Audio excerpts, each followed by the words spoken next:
क्या 12 वर्ष तक जमीन या मकान के ऊपर अवैध कब्जा करने वाला 12 वर्ष के पश्चात जमीन या मकान के ऊपर मालिकाना हक प्राप्त कर लेता है? क्या जमीन या मकान का असली मालिक 12 वर्ष के पश्चात अपना मालिकाना हक खो देता है?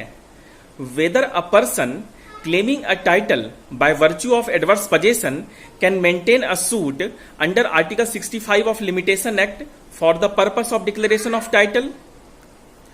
Namaste everyone, I am Advocate Ujjwal Dubey, and in today's talk I will discuss all these questions in view of very important recent judgment of Supreme Court passed in 2019 in Ravinder Kaur's case.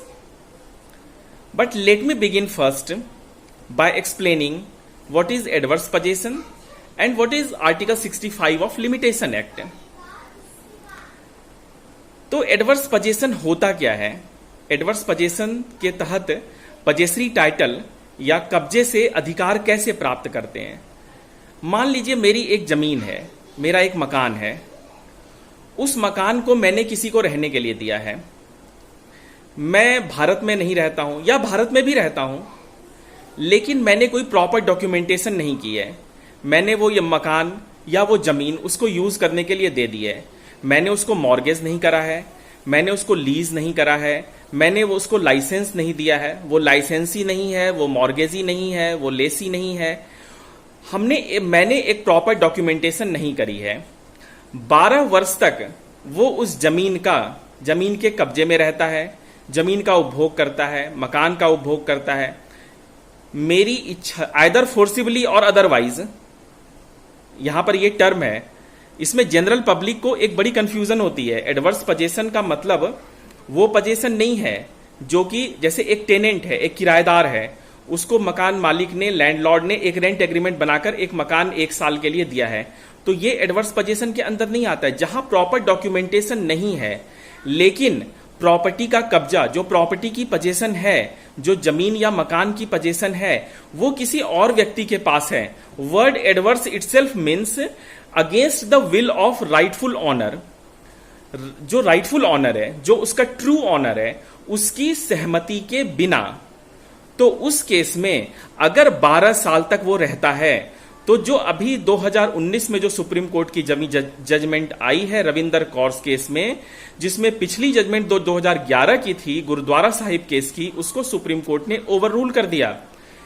In Gurdwara Sahib case it was said कि जो पजेसरी है, जो जिसने possession करा है जमीन या मकान का, उसकी जो टाइटल है वो एक वेपन ऑफ डिफेंस है, ना कि राइट ऑफ ऑफेंस है। बट सुप्रीम कोर्ट ने 2019 में उस जजमेंट को पलटते हुए, ओवररूल करते हुए, रविंदर कौर्स केस में सुप्रीम कोर्ट ने यह निर्णय दिया कि ये राइट ऑफ ऑफेंस भी है। ये राइट ऑफ ऑफेंस है। इसमें अगर कोई पोजेशन में 12 साल तक कॉन्टिन्यूअस पोजेशन में है, against the will of owner को पता है इसके बारे में, लेकिन उसने उसके इजेक्टमेंट के लिए कोई कदम नहीं उठाए हैं, तो वो व्यक्ति under article 65 of limitation act अपना पजेसरी टाइटल क्लेम कर सकता है, अपना टाइटल क्लेम कर सकता है। इवन उसके बाद जब वो टाइटल क्लेम कर लेता है, तो जो रियल ओनर है, जो ट्रू ओनर है, वो उसको बाहर नहीं कर सकता है। ये एक बड़ी बहुत ही this is very important, this point is very important. So in a nutshell I want to say every landlord, every owner of land should take extra precaution when giving his land, when giving his or her garden, when giving his or her property to anybody, क्योंकि adverse का मतलब ही against the will of owner, वो possession में है। या फिर आपने ध्यान नहीं दिया, या फिर आपने सपोज आपने अपनी प्रॉपर्टी दे दी, उसको एक केयर टेकर को दे दिया, वो उस प्रॉपर्टी का यूज कर रहा है, आपने कोई डॉक्यूमेंटेशन नहीं की, 12 साल के बाद आप उसके पास गए, तो अब उसने टाइटल के लिए क्लेम कर दिया कोर्ट में, और अब इस न्यू लॉ के बाद अब वो उसको टाइटल मिल सकता है, जो पजेसरी टाइटल है। इसमें सुप्रीम कोर्ट ने ये क्लियर कहा है कि a person in possession cannot be ousted. A person in possession cannot be ousted by another person except the due procedure established by law. उसको आउस्ट नहीं किया जा सकता. And once 12 years has been passed, जब 12 साल हो चुके हैं तब क्या है, owner's right to eject him is also lost. This is the judgment of Supreme Court passed on 7th August 2019. This is very important judgment. और 2014 की जो गुरुद्वारा साहिब की जो जजमेंट्स थी उसको ओवर रूल कर दिया है सुप्रीम कोर्ट ने. Right now what is article 65 of limitation act. Article 65 of limitation act limitation period बताती है कि इजेक्टमेंट के लिए जो लिमिटेशन पीरियड है वो 12 years है in case of private property and 30 years in case of public property in other provision. Right तो 12 साल है प्राइवेट प्रॉपर्टी के लिए. जो इजेक्टमेंट जो सूट फॉर पजेशन फाइल करने के लिए जो लिमिट पजेशन सूट फाइल करने के लिए जो लिमिटेशन पीरियड है वो 12 years की है. राइट तो this is adverse possession and article 65 of limitation act. अब मैं सुप्रीम कोर्ट की जो जजमेंट है Ravinder Kaur Grewal versus Manjeet Kaur passed on 7/8/2019, जिस जजमेंट के बेसिस पर यह पूरी लॉ बदल चुकी है, पूरी लॉ चेंज हो गई है, उसके कुछ इंपॉर्टेंट पैराज को मैं कोट करना चाहूंगा. First para number 56. Para number 56 में यह कहता है कि ज्वाइंट पजेसर और co owner possession is not presumed to be adverse. In case the owner is in symbolic possession there is no dispossession. There can be no formal exclusive और joint possession. Joint possession और co owner का possession जो है it is not presumed to be adverse. Para number 56. नौ para number 57 में कहता है adverse position prove करने के लिए सुप्रीम कोर्ट कहती है 3 requirements to coexist. What are the 3 requirements? First is adequate in continuity, second is adequate in publicity and third is adverse to a competitor in denial of title and his knowledge, visible, notorious and peaceful, so that if the owner does not take care to know notorious facts, knowledge is attributed to him on the basis that for due diligence he would have known it. And now para number 59 and para number 61, very important.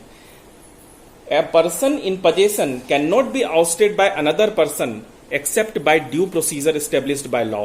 And once 12 years period of adverse possession is over, even owner's right to eject him is lost.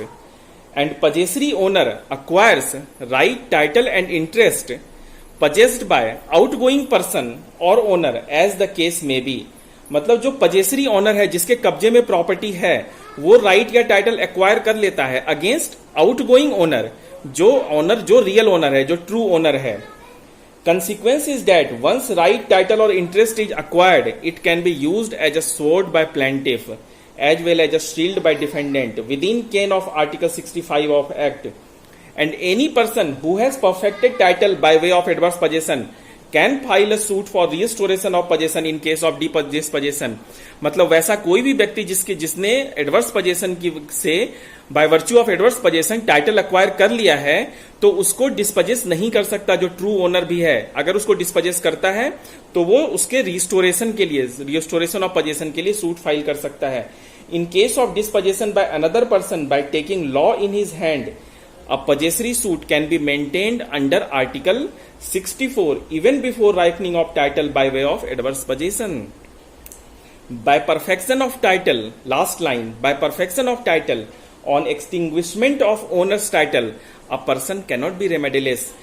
Plea of acquisition of title by adverse possession can be taken by plaintiff under Article 65 of Limitation Act, and there is no bar under Limitation Act 1963 to sue on aforesaid basis in case of infringement of any right of a plaintiff. तो इसलिए अब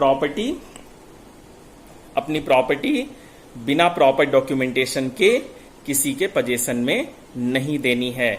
ये सार है. And that's all for today. Thank you so much for joining. अगर video अच्छा लगे तो लाइक, कमेंट और शेयर करें. Thank you so much.